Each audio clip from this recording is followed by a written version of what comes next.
낮에 예배드리고 저녁 예배드리고 하루 종일 예배를 드리는 것 같아서 굉장히 기분이 좋습니다. 오늘 함께 하실 찬양은 오 베들레헴 작은 골 그리고 천사 찬송하기를 참반가운 성도여 이렇게 세 곡 함께 찬송하겠습니다. 오 베들레헴 작은 골 먼저 하겠습니다.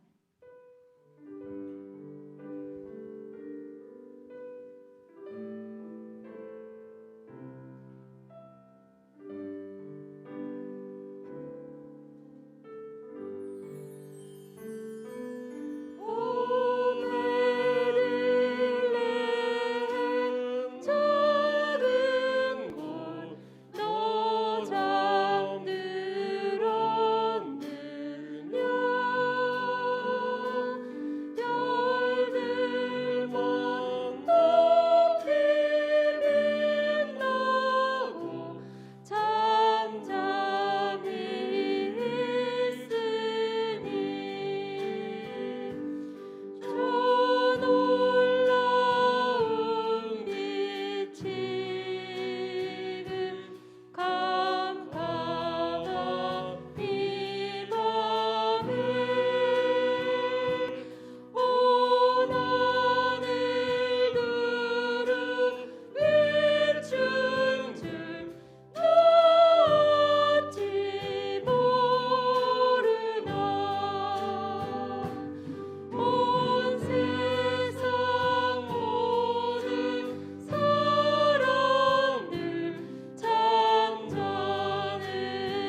말씀 마태복음 1장 16절에서 17절.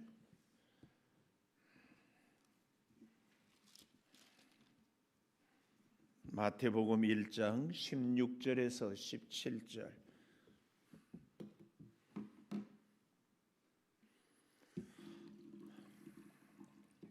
한 절씩 같이 봉독하도록 하겠습니다. 다 같이 시작. 야곱은 마리아의 남편 요셉을 낳았으니 마리아에게서 그리스도라 칭하는 예수가 나시니라.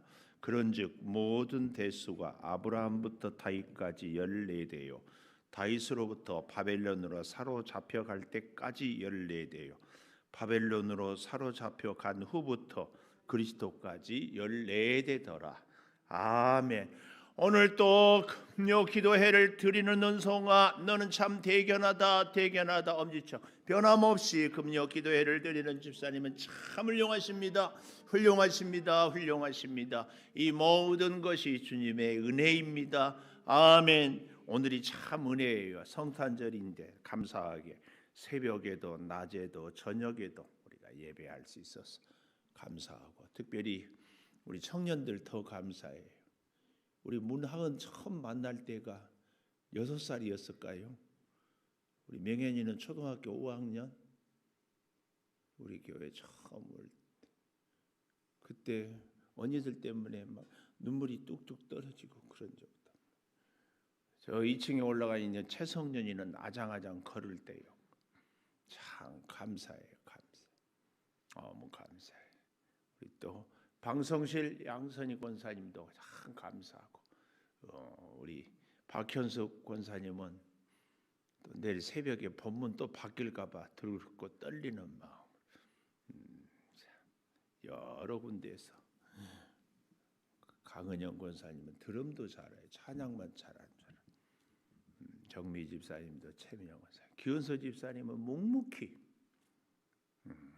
여러분도 또 예배의 자리에 이렇게 오신 것을 참 감사합니다. 제가 이렇게 옛날을 이렇게 시작을 해보는 것은 첫 이미지, 첫 인상, 첫 번 만남이요, 그 사람과 만남을 계속할 것인가 하지 않을 것인가에 상당히 중요한 영향을 미쳐요. 우리가 영화를 볼 때에도, 책을 살 때에도, 어떤 사건을 대할 때도 처음, 그래서 유명한 그 스티븐 스필버그, 그 영화 감독 알지요? 그분이 영화를 짤 찍은 것마다 다 성공했는데 그분한테 기자가 물었어요. 어떻게 감독님은 영화를 찍는 것마다 대박을 터뜨립니까? 그랬더니 지체하지 않고, 저는 영화 시작에 5분 안에 저의 모든 것을 다 겁니다. 그래서 5분 안에 사람들로 하여금 이 영화가 참 재밌다, 이 확신지수를 탁 심어주면 나중에는 좀 재미가 없어도 그 재미있는 기대감을 갖고 끝까지 본다는 거예요. 근데 처음에 재미가 없다고 그러면 나중에 재미있어도 재미없게 보고 끝까지 보기가 어렵다는 거예요. 근데 그런 얘기를 듣고 보니까 여러분, 우리도 그렇잖아요. 어떤 일이든지 또 어떤 사람이든지 어떤 책이든지 어떤 영화든지 처음에 우리가 관심을 갖고 재미있게 보면 굉장히 귀한 일이에요. 자, 그런 면으로 보면 이 마태복음처럼 재미없는 책이 어디 있어요? 세상에 재미없는 것이 족보예요. 그렇잖아요. 여러분 족보 책 읽어본 적 있어요? 족보, 그리고 비싸기는 엄청 비싸요. 그리고 뭐 족보 있어야 뭐 가문이 좋다고 그러는데 뭐 가문 자랑할 거 뭐 있어요? 제가 이 대학에서 사회학 개론 1학년 때 듣는데, 미안하지만 여러분, 가문 자랑하고 양반 자랑하는데 이 2조 500년을 말아먹는 원흉 중에 원흉이 양반들 아닙니까? 그러더라고. 참 양반들이 정치 잘못하고 양반들이 참 나라를 바로 세우지 못해가지고 사실은 서민들이, 가난한 사람들이 뭔 죄 있어요?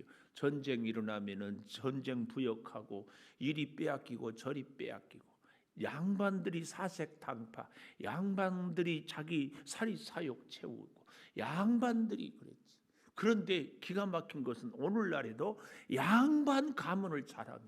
그 가문들이 과연 무엇을 했는지 참 자기 잘났다는 거 자랑이 있지.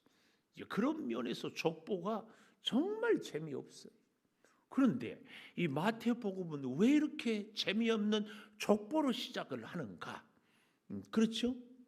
근데 여러분 성경은요 항상 그 시대의 저자가 그 시대의 독자들에게 쓴 그 성경, 그 시대의 사람들과 오늘의 사람들을 우리가 연결시키는 이것이 굉장히 중요합니다.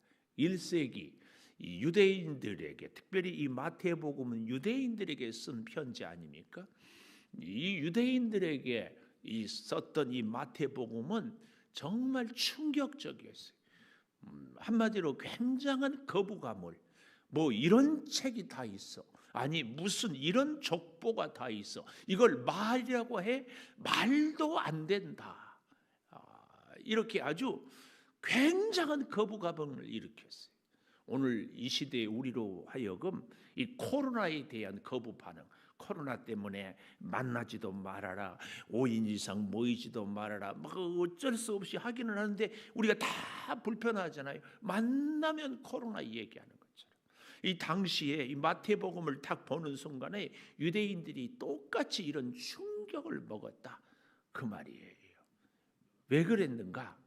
여기 이 마태복음 이걸 보면 여러분 1절에 아브라함과 다윗의 자손 예수 그리스도의 계보다, 요 1절을 갖고 이것이 아브라함의 족보냐 다윗의 족보냐 이렇게 생각하면은 조금 곤란합니다.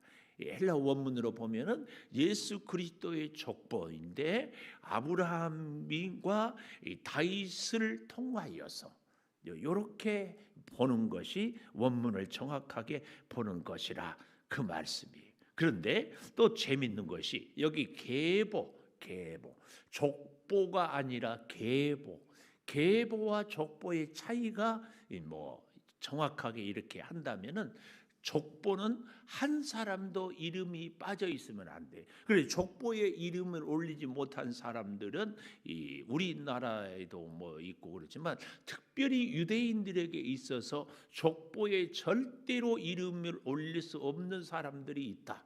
그 사람들이 누구냐? 여자들, 이방인들. 절대로 올려서는 안 되고. 그런데 오늘 여기 본문에 보면은 우리가 잘 아는 것처럼 5 여인이 나오잖아요, 예수님의. 그래서 이 정확하게 1절에 계보다, 이 계보, 족보와 계보. 족보는 저는 이렇게 구분을 주고, 인물 중심, 사람 중심, 한 사람도 빠짐없이 쭉 쓰는 것이 족보라면, 계보는 사건 중심, 사건. 혹은 그 일 중심, 중요한 사건, 이벤트, 뭔가 꼭 하고 전하고자 하는 이런 이 일들에 대해서 기록을 하는 것. 그래서 이제 우리가 오늘 보았지요. 17절에 모든 대수가 아브라함부터 다윗까지 14대, 다윗부터 바벨론으로 사로잡혀, 바벨론 포로라는 큰 충격적인 사건. 또 아브라함이 믿음의 조상이라면 가장 전성기가 다윗 임금 시대 아니에요? 이런 큰 사건을 통하여서 이 역사를 기록하기 때문에 이 마태복음은 뭐다? 이 족보가 아니라 계보다. 계보, 이런 것을 우리가 볼 수 있다, 그 말이에요. 그래서 사건과 의미를 부여하면서 이 마태복음 1장을 이 족보 아니 계보를 기록했기 때문에 유대인들 사이에서는 이게 무슨 족보를 이따위로 했느냐, 이게 도대체 누구를 위한 거예요? 여자들을, 그것도 이방 여인들을 썼다는 게 말도 안 된다. 이 굉장한 논란거리를 일으켰어요. 불러일으켜. 그래서 여러분 그거 아시죠? 좋아서도 관심이 있지만 싫어서도 관심이 있고. 그 김용욱 교수 알아요? 불교 뭐 이쪽에 김 머리 빡빡 감고 여러분 뭐 이렇게 쌩 소리 질렀어요. 그 김용욱 교수가요 요한복음 강해를 썼어요. 근데 참 그 책을 조금 이렇게 보면 다 읽을 수도 없어. 너무 무식해. 그런데 이제 나다나엘이 나오잖아요. 나다나엘이 나사렛에서 무슨 선한 것이 나겠느냐, 요 관점을 갖고 이 요한복음이 마태, 마가, 누가 사복음 중에서 맨 나중에 썼는데 다른 세 복음서가 여러 가지 오류가 많다는 것을 증명하는 책으로 이런 관점으로 쓰는 거예요. 참 무식해. 그런데 조회수가 몇만 조회수가 나오는 거예요. 기가 막혀요. 그래서 사람들은요, 정말 우리는 전공에도 겸손해야 되지만, 아니 김용욱 씨가 다른 데는 몰라도 예수님을 믿지도 않지, 신앙생활을 하지도 않지, 자기 알량한 지식으로 자기 관점으로 본 그것을 갖고 요한복음 강해 성경을 이렇게 뭐 나름대로 해석을 하고 한다는 게 얼마나 웃긴지를 몰라요. 우리는 그런 면에서 정말 하나님의 말씀 앞에서 겸손해야 되는데요. 자, 좀 보십시오. 예수 그리스도의 이 계보다 하면서요, 이 계보에서 우리가 참 중요한 것은 이 족보에서는 한 사람도 이름이 빠져서는 안 된다 하지 않았어요? 근데 이 쭉 구약의 역사를 보면은 최소한 6사람 이상의 이름들이 빠졌는데 그 사람들의 이름 뒤에는 악을 행하였더라. 그러니까 빠질 만한 사람들, 계보로서 중요한 의미가 없는 사람들은 뺐다. 이제 왜 그렇게 뺐는가? 오늘 제목처럼 14대더라. 요걸 맞추기 위해서다. 그 얘기. 그래서 이 족보가 아닌 계보인 것은 꼭 불필요한 사람들은 뺐고 또 여자도 들어갔고 그것도 이방인 여자. 또 한 가지 참 우리가 알아야 될 것은 그리스도가 누구냐. 히브리어로는 메시아, 헬라어로는 그리스도, 곧 예수죠. 예수. 이건 기름 부음을 받은 자, 기름 부음을 받은 자, 혹은 기름을 붓다. 이게 메시아. 명사와 동사로 또 다른 의미로 오늘 우리 그래서 이제 기름을 부은 받은 자가 메시아라면 이 시대를 살아가는 우리 명현이도 하은이도 기름을 받았는가에 대한 질문을 해봐야 돼. 우리 명현이는 기름 부음 받았어요? 하은이는 기름 부음 받았어요? 아무리 봐도 우리 강은영 권사님 정도는 돼야 뭐 직분 받아야 기름 부음 같지요? 기름 부음 못 받았어요? 그러면 목사는 기름 부음 받았어요? 여러분 이제 기름 부음을 받는다 이 의미에 대해서 우리가 자꾸 어떤 계급적으로 생각하기 때문에 그래요. 우리가 예수를 믿는다는 것은 정확하게는요 성령의 기름 부음을 받지 않고는 예수를 믿을 수가 없어요. 근데 우리가 기름 부었다고 물으면 우리의 어떤 뭐 임직식이라 뭐 계급 이런 쪽으로만 생각하는데 그렇지 않아요. 성령의 기름 부으심. 그래서 이 시대에 예수를 믿는 세례를 받기 전에도 성령의 기름 부음을 받는 역사가 어떤 분들은 물론 세례 받고 난 이후에 기름 부음을 받기도 하지만은 세례를 받지 않아도 예수를 믿는 사람들에게는 성령의 감동이 있지 않고는 예수를 믿을 수 없어요. 그런 면에서 우리 모두는 다 기름 부음을 받은 자다. 그래서 우리는 좀 더 이 마태복음 1장을 보면서 예수 그리스도의 계보 안에 있는 자다. 이 믿음이 우리에게 꼭 있어야 됩니다. 우리는 예수 그리스도의 계보에 들어있는 자다. 예수 그리스도의 그 역사를 예수 그리스도의 그 사명을 이 땅에 이루고자 우리를 예수를 믿게 하고 부르게 하고 사명을 주시고 지금도 우리와 함께 하고 계신다. 이게 이제 우리가 꼭 가져야 될 믿음의 자세입니다. 그러므로 우리는 절대로 예수님이 오늘 이 땅에 오신, 그래서 제가 일부러 이 본문을 택하고 오늘 종일토록 이 성탄에 대한 기사를 갖고 말씀을 나누는데, 여러분, 예수님이 이 땅에 오셔서 우리를 부르시고 우리를 예수님의 사람으로 세우신 것은 성령의 기름 부으심을 통하여서 이 땅에 하나님의 나라를 예수의 사명자들로 함께 하시고 또 역사하시고 또 우리에게 사명을 주셨다. 이걸 깨닫는 것이 정말 중요합니다. 우리는 예수 그리스도의 계보에 들어있는 자다. 이 의식을 꼭 갖는 것이 중요하다. 그 얘기입니다. 그 얘기. 그래서요, 여러분, 오늘 여기 16절에 보면 야곱은 마리아의 남편 요셉을 낳았으니, 이게 뭐예요? 야곱은 마리아의 남편 요셉을 낳았으니, 이 야곱의 후손 중에 요셉이 있다. 그리고 마리아에게서 그리스도라 칭하는 예수가 나으니라, 이렇게 얘기를 하고 있습니다. 메시아에 대한 얘기를. 근데요, 이제 저는 오늘 여러분하고 본론 17절 그런즉 모든 대수가 아브라함부터 다윗까지 14대, 다윗으로부터 바벨론으로 사로잡혀 갈 때까지 14대, 바벨론으로 사로잡혀 간 후부터 그리스도까지 14대더라. 이 14라는 숫자, 여러분, 사실은요, 우리가 성경을 자세히 이 족보를 보면은 아브라함부터 다윗까지 14고, 다윗부터 바벨론 포로까지 14고, 바벨론 포로에서 예수가 14가 아니라 아까도 얘기했잖아요. 중간에 생략해서 14로 이렇게 맞추었다는 사실입니다. 맞추었어요. 왜 이렇게? 그러면 14대, 14대에 이렇게 의미를 맞추었는가? 여기에는 유대인들은요, 숫자 하나에도 굉장한 의미가 있고 각각 이름에도 다 숫자를 이렇게, 그래서 참 재밌는 것이 네로도 숫자를 더하면 666이 나오고, 뭐 여러 사람들에 대해서 이름에 이렇게, 우리로 말하면은 가나 다라 마바, 가는 1, 기억은 1, 니은은 2, 디귿은 3, 이렇게 히브리어 숫자를 이렇게 딱 맞추면은 딱딱 숫자가 떨어지는.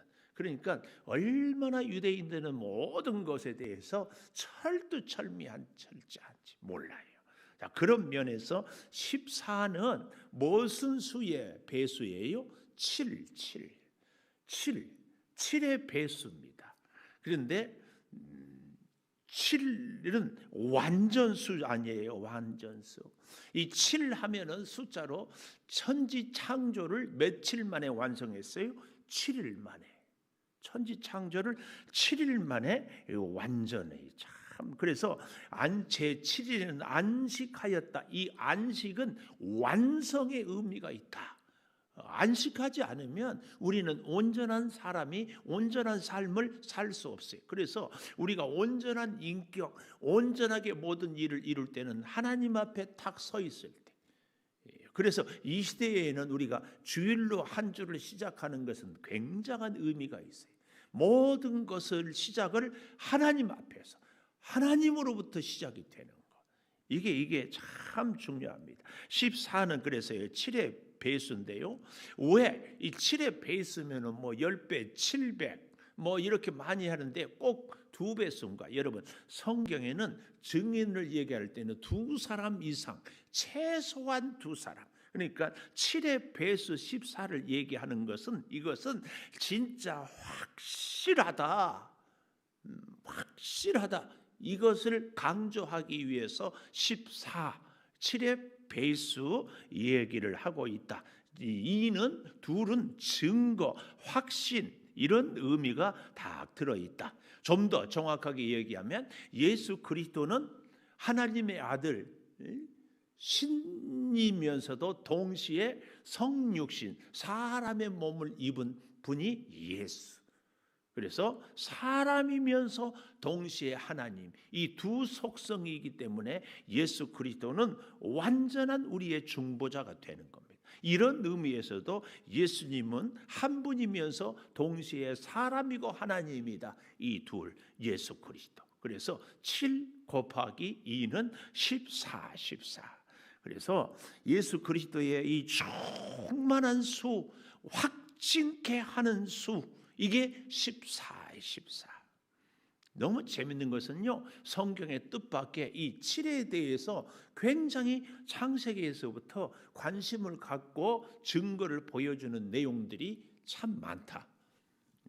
창세기에 제가 이 천지 창조도 7일을 얘기한다고 하지 않았어요? 또 창세기에 보면은 참 귀한 인물이 누구냐면은 요셉 아니에요? 요셉이 참 귀한 인물인데, 요셉이 우리가 잘 아는 것처럼 꿈을 꿀 때 살찐 암소가 7마리, 파리한 암소가 7마리. 이게 뭐예요? 7년 풍년, 7년 흉전. 그리고 참 좋은 이삭, 이것을 겹치기로, 이것은 뭐예요? 14. 확실하다. 또 요셉의 아버지가 누구죠? 야곱이 외삼촌 라반의 집에 가서 몇 년 동안 종살이를 약속해요? 7년. 그런데 또 속아가지고 7년, 14년 한 푼 못 받고 죽도록 고생만 합니다. 그리고 나머지 이제 6년은 품삯을 받기는 하지만, 하여튼 이런 그 7이라는 숫자에 거듭 얘기하는 것은 진짜로 요셉의 꿈이 그렇게 확실하고 철저하게 이루어지고, 야곱이 처절하게 고생하고 그렇게 속았다. 그럼에도 불구하고 하나님은 요셉을 이렇게 건져내고 구원의 역사를 이루어 간다. 이것을 보여준다. 그 말씀이에요. 참 재밌어요. 이 7이라는 숫자를 가만 생각해 보면, 또 여러분 너무 재밌는 거죠. 출애굽기에도 오면은 여러분 6월절이 혹시 며칠인지 기억나세요? 6월절. 할렐루야. 미안해, 너무 유치한 질문을 했어. 1월 14일. 그래서 유대인들은 14에 대한 의미 부여를 참 많이 하는 거예요. 여러분, 우리도 개인적으로 좋아하는 숫자가 있고 의미 부여하는 숫자가 있잖아요. 저는 개인적으로 이 숫자 중에서 정말 좋아하는 숫자가 27이라는 숫자를 참 좋아해요. 27. 왜냐하면 양력으로 제 생일이 27일이. 또 그러고 보니까 전에 야구를 잘했던 해태 타이거의 김봉년 선수 넘버가 27번이었어요. 이야, 그러고 보니까 27일은 한 달 중에서도요, 27일은 아직 마지막 되지는 않았지만 한 달을 열심히 살았을 때 뭔가 이루어가는 날이 27일. 혼자 자꾸 의미 부여를 이렇게 해보는 겁니다. 여러분도 다 좋아하는 숫자가 있지 않겠어요? 어떤 사람들은, 우리나라 사람들은 죽을 사자라고 싫어한다고 그러는데, 아니 나는 사방으로 다 통로가 열리니까 사가 좋다, 뭐 이런 사람도 있고. 근데 우리나라 사람들이 대체적으로 좋아하는 숫자가 뭐 행운의 럭키 세븐 뭐 어쩌고 그렇게 하는데, 하여튼 유대인들은 이 14에 대한 의미가 굉장히 강했다, 그 말이에요. 너무 재밌는 것은요, 신약에 한 군데만 찾아볼까요? 사도행전 27장 27절. 사도행전 27장 27절에 한번 보면,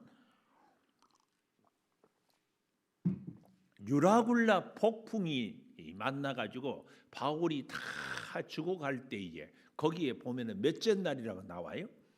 사도행전 27장 27절. 예, 19. 그러니까 유대인들은요, 참 놀랍게도 일부러 그렇게 갖다 맞추는 건지 하나님이 역사를 그렇게 하는 건지 자세한 것은 천국 가서 물어봐야 되겠지만, 하여튼요, 이 숫자에 나타난 하나님의 역사, 이런 책도 참. 그런데 하여튼 우리가 유일신 하나님, 3은 하나님 숫자, 4는 세상 숫자, 그래서 합치면 7 완전수. 그 완전수에서 하나 부족하니까 6은 마귀수. 뭐 또 12제자, 12지파, 그래서 24반열, 뭐 다 이런 게 재밌는 것들이 있습니다. 하여튼 여기 이 14는 7의 2배수, 완전한 틀림없는 역사의 수, 이걸 얘기하고 있다, 그 말씀입니다. 그래서요, 우리는 이 14, 완전하고 완전한 것에 대한, 그래서 오늘 여기 17절에 아브라함부터 다윗까지 14대요. 하나님의, 아니 예수 그리스도의 계보의 1차로 다윗이 한나의 왕 되신 예수 그리스도의 조상으로서 최고의 전성기를 이루었잖아요. 이게 또 한 가지, 제가 요셉도 생각해 보면, 요셉이요 7년 풍년 동안에 다 사고 들고 7년 흉년을 거치면서요 바로 왕에게 애굽의, 아니 세상의 모든 땅을 다 사들였어요. 세상의 모든 재물을 다 가져왔어요. 세상의 모든 권력을 다 가져왔어요. 요셉은요 예수 그리스도의 모형이거든요. 그래서 예수 그리스도로 인하여서 이 땅의 모든 사람들, 이 땅의 모든 권세, 이 땅의 모든 재물이 다 하나님의 것이다, 이것도 보여주는 겁니다.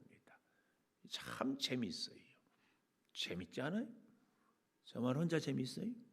뭐 재미있는데, 하여튼 자 이렇게 보십시오. 너무 또 놀라운 것은 14대인데요. 오늘 거기에 정말 우리 이 본문에 보면은 14대 안에 쭉 들어있는데, 마지막으로 제가 여러분과 함께 오늘 이 성탄절에 예수님의 계보에 나타난 여인들의 모습을 좀 보고 싶어요. 3절에 보면 유다는 다말, 5절에 보면 살몬은 나합, 또 보아스는 룻, 또 6절에 보면 다윗은 우리아의 아내, 그리고 16절에 보면 마리아, 이렇게 나오잖아요. 첫 번째 이 다말, 우리가 너무너무 잘 알죠. 잠깐씩만 이렇게 정리를 해보면 유다의 며느리인데, 유다의 첫째 아들, 둘째 아들이 죽자 유다가 셋째 아들까지 이룰까 봐 이 다말을 며느리 자기 친정으로 보내고, 아예 셋째 아들이 자라면 다시 결혼시키기로 했다가 싹 무시하고 외면하죠. 그런 과정에서 유다의 아내 수아라는 여인이 죽고, 그래서 이 유다가 자기 친구의 집에 갔다가 거리에 창녀를 보고 관계를 맺는데, 거기 성경을 보면 정말 웃기는 것이 유다가 돈이 없어요. 그래서 외상으로 이 사람을, 이 창녀를 사요. 그리고 증거품을 달라고 하니까 지팡이하고 뭐 인장 같은 것을 이렇게 세 가지를 주거든요. 나중에 이 며느리가 애를 가졌다가 하니까는 불에 태워 죽이려고 하는데, 그때 지팡이와 인장을 보여주면서 이 주인이 나를 임신하게 했다.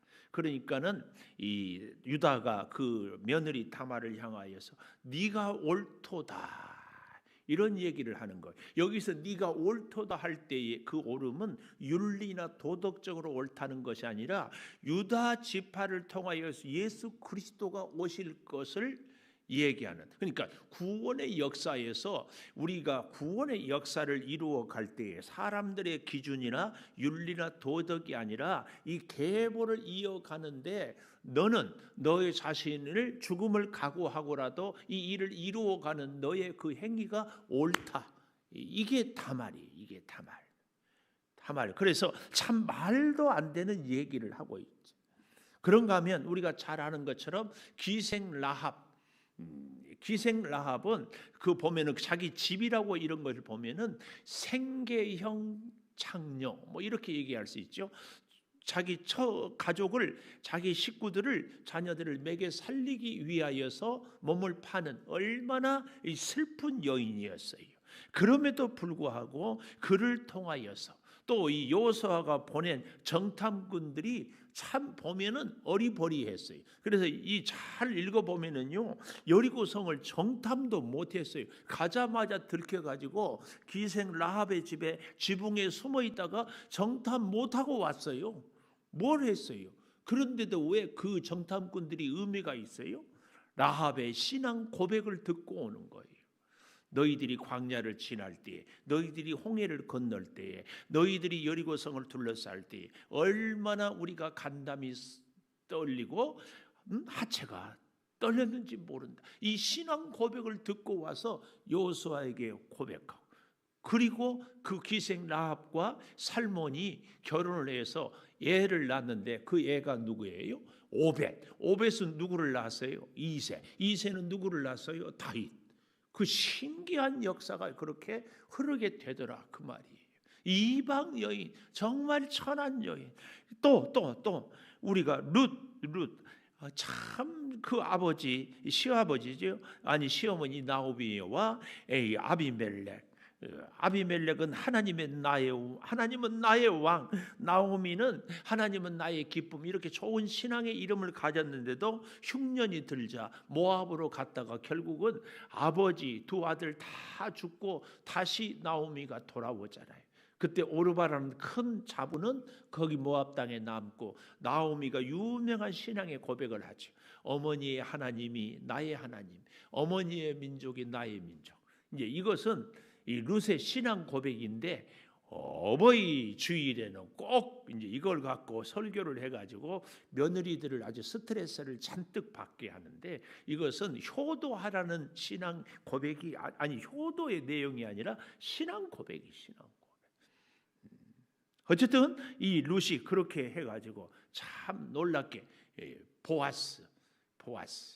보아스하고 결혼해서 이 참 놀라운, 미안합니다. 제가 조금 전에 잘못 설명을 한 것 같은데, 이 보아스가 여기 우리 오늘 여기 본문을 잘 다시 룻을 보십시오.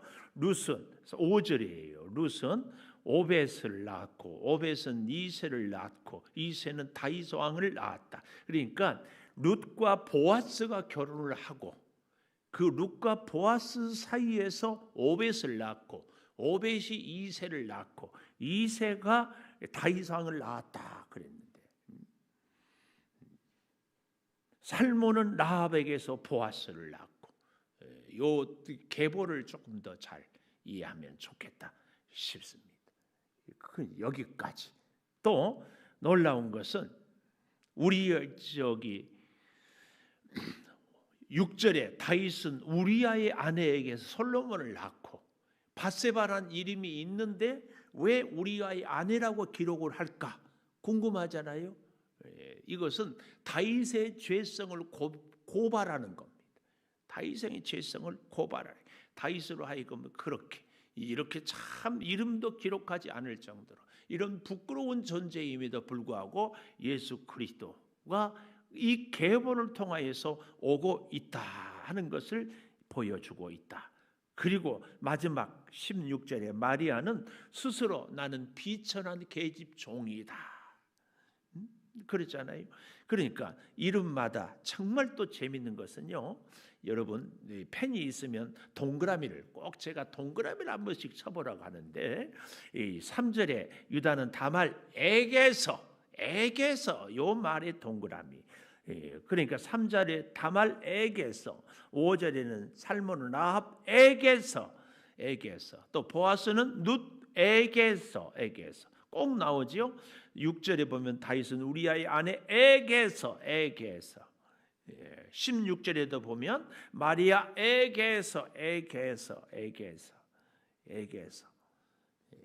헬라어로 에크라는 말인데요, 이것은 누구를 이 문법적으로 원인, 뿌리, 그러니까 하나님이 누구를 통하여 에게서, 이런 얘기를 우리가 잘 아는 것이 정말 중요합니다. 그러니까 오늘날도 하나님은 예수 그리스도의 족보에 우리를 통하여 우리 명현이에게서 하나님의 역사를 이루게 한다. 이게 우리가 예수 그리스도의 계보에 들어선 성령의 기름을 부음을 받으므로 우리가 성령의 인도하심을 따라 오늘 나로 인하여 에게서 이게 그렇게 중요합니다. 마리아를 통해서, 루스를 통해서, 오늘 이 시대를 살아가는 나를 통하여서 하나님의 역사를 이루어 가겠다. 이것이 우리가 예수 그리스도의 계보에 든 사람들은 다 하나님이 이방인이라도 창녀라도 낮고 천하고 정말 버림받은 존재라도 하나님은 다 역사로 사용하신다. 이것이 성탄의 진정한 의미입니다. 그래서 예수 안에서는 쓸모없는 사람이 한 사람도 없다. 아무리 부끄러운 사람이라도 이 사실입니다. 오늘 이 14대더라 여기에 깊은 의미가 바로 이런 의미가 있다는 것도 우리가 알면서 이 숫자적인 개념을 통하여서 하나님은 우리에게 한치의 오차 없이 하나님의 섭리, 하나님의 구원, 하나님의 역사를 이루어 간다는 사실입니다. 오늘 여러분 말도 안 되는 일을 겪지 않아요? 루시 아니 다말이 시아버지와 다윗이 우리아의 아내와 이런저런 사건들이 우리에게도 이해할 수 없는 일들, 도저히 우리로 상상할 수 없는 너무나 힘든 일들, 그런 면에서 이 시대의 코로나19가 어쩌면 하나님의 큰 구원의 역사를 이루어 가는데 어떤 이 터닝 포인트라고 그러죠. 이게 그러니까 오늘 여기 본문에 보면 아브라함부터 다윗에서 바벨론 포로까지 이런 중요한 터닝 포인트가 우리 한국 교회의 역사에 아니 전 세계 교회의 역사에 한 획을 저는 그으리라고 믿습니다. 이런 일들이 이 나라적으로도 전 세계적으로뿐만 아니라 우리 개인적으로도 있어요. 큰 질병이라든지 큰 아픔이라든지 혹은 말할 수 없는 사업에 이 곤란을 겪는다든지 혹은 믿었던 사람에게 배신을 당한다든지 혹은 크게 형통한 일이 생긴다든지 이럴 때 뜻하지 않은 사건들이 한순간순간 딱 생김으로 인하여서 하나님이 그 사건 가운데 우리에게 하나님의 역사를 그래서 온전히 하나님만 딱 바라보게 하는 이 역사를 이 성탄의 계절에 우리를 통하여서 우리에게서 이루어 갈 줄을 믿습니다. 이제 우리 반주하면서 반주를 들으면서 하나님 내 인생에도 참으로 아름다운 계보 어떻게 하면 이루어 가겠습니까? 하나님 낮고 천한 우리를 통하여서도 놀라운 역사를 이루어 가신 하나님, 요셉의 인생에도 야곱의 인생에도 바울에게도 출애굽의 역사에도 하나님의 그 계획과 시간과 섭리가 있었습니다. 하나님 내 인생도 반드시 역사로 이루어 주실 줄을 믿습니다. 우리 같이 기도하십시다. 사랑의 아버지 하나님 믿습니다. 사랑의 아버지 하나님 역사를 이루어 주실 줄을 믿습니다. 아버지 이제 오늘 우리의 시대에 하나님의 시간, 하나님의 인도하심, 하나님의 계획이 있는 것을 믿사오니 성령이여 우리의 시대에 정말 아무리 힘들고 어렵고 우리의 신분이 너무나 약하고 초라해도 사람들에게 주여 말할 수 없는 무시를 당하고 견디기 어려운 고난이 있을지라도 여기에 하나님의 섭리가 있고 여기에 하나님의 은혜가 있고 여기에 하나님의 인도하심이 있는 줄을 믿습니다. 아버지 하나님 믿음의 눈을 활짝 열어주셔서 이 모든 것을 보게 하여 주시옵소서. 사람의 눈으로는 사람의 생각으로는 사람의 계획으로는 말도 안 되는 일들입니다. 있을 수 없는 일들입니다. 어찌 저런 일들이 어찌 저런 사람들이 어찌 저런 사건들이 아버지 하나님의 뜻을 이룰 수 있겠습니까? 아버지 하나님 그러나 하나님의 놀라운 섭리와 하나님의 무한한 능력과 하나님의 탁월한 계획 가운데 오늘 한 가지 한 가지가 다 아름다운 하나님의 역사를 이루어 가는 줄을 믿사오니 주여 우리의 시간을 통하여서 우리의 인생의 숫자를 통하여서 우리의 하루하루 주여 세월을 통하여 하나님의 역사를 이루어 주시옵소서. 오 아버지 하나님, 더욱 간절히 구하고 구하옵는 것은 우리 인생에 정말 보잘것없고 말도 안 되는 일들 혹은 사람들 혹은 사건들 그 가운데 역사하시는 우리 아버지 하나님을 바라보게 하여 주시옵소서. 하나님의 뜻을 이루며 살아가게 하여 주시옵소서.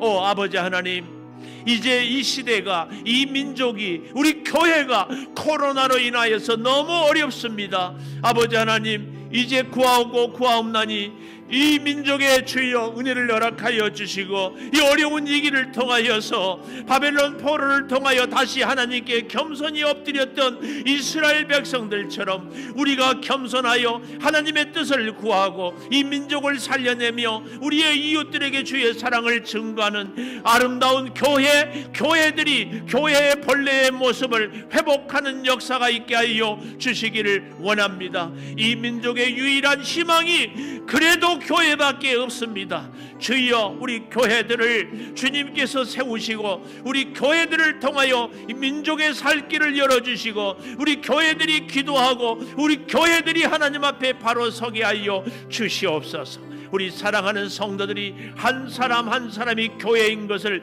잊지 않게 하여 주시옵소서. 2020년 이제 얼마 남지 않았습니다. 아버지 한 해를 잘 마무리하고 새해 탁월한 역사로 능력으로 주여 우리가 살아가게 하여 주시기를 원하오니 주여 은혜 베풀어 주시옵소서. 네 아버지 하나님, 몸이 연약한 우리 성도들 그 연약함을 통하여 하나님의 큰 뜻을 찾고 깨닫고 하나님과 동행하며 하나님의 은혜를 덧입게 하여 주시옵소서. 사업을 경영하면서 어려운 일이 있을 때마다 하나님께 무릎을 꿇음으로 하나님의 능력과 도우심을 덧입고 하나님께 영광을 올려드리며 하나님과 함께 하나님의 기업을 경영하게 하여 주시기를 원합니다. 우리의 사랑하는 젊은 청년들을 주님께 맡겨드립니다. 이 자녀들을 하나님이 책임져 주시고 저들의 앞날을 하나님이 돌보아 주시고 저들이 믿음으로 세움을 입게 하여 주시고 저들의 성령의 역사가 풍성하게 하여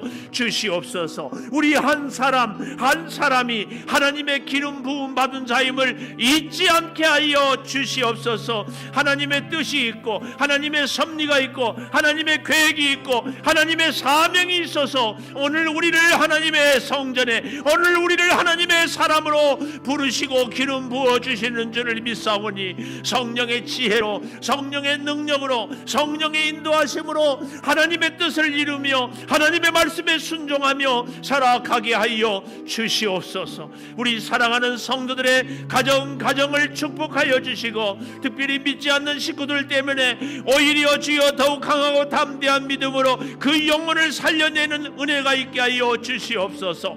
영상으로 함께 예배에 참여하며 주의 은혜를 사모하는 우리 성도들에게도 꼭 같은 은혜를 허락하여 주시옵소서. 내 아버지 하나님, 더욱 구하고 구하옵는 것은 이 나라와 민족을 주님이 긍휼히 여겨주시고 어서 하나님을 두려워하며 하나님의 영광을 증거하는 온 민족이 되게 하여 주시옵소서. 추운 겨울 날씨에 우리 사랑하는 성도들의 건강을 지켜주시고 우리의 믿음은 더욱 뜨거워지며 성령으로 더욱 충만해지는 아름다운 역사를 주님 허락하여 주시옵소서. 지금은 우리 주 예수 그리스도의 은혜와 아버지 하나님의 무한하신 사랑과 성령의 감화 감동하심이 말씀에 약속된 그리고 기록된 말씀에 우리에게 허락한 복을 우리 모두도 누리며 가장 천하고 보잘것없을지라도 하나님의 역사를 따라 예수 그리스도의 계보의 이름이 기록이 되며 이 시대를 살아가는 우리들에게 힘을 주는 믿음의 선배들처럼 우리 또한 우리의 자녀들에게 후배들에게 아름다운 믿음의 본이 되기를 원하며 살기를 다짐하는 우리 모든 성도들 위에 영원토록 함께 하시옵기를 간절히 축원하옵나이다. 아멘.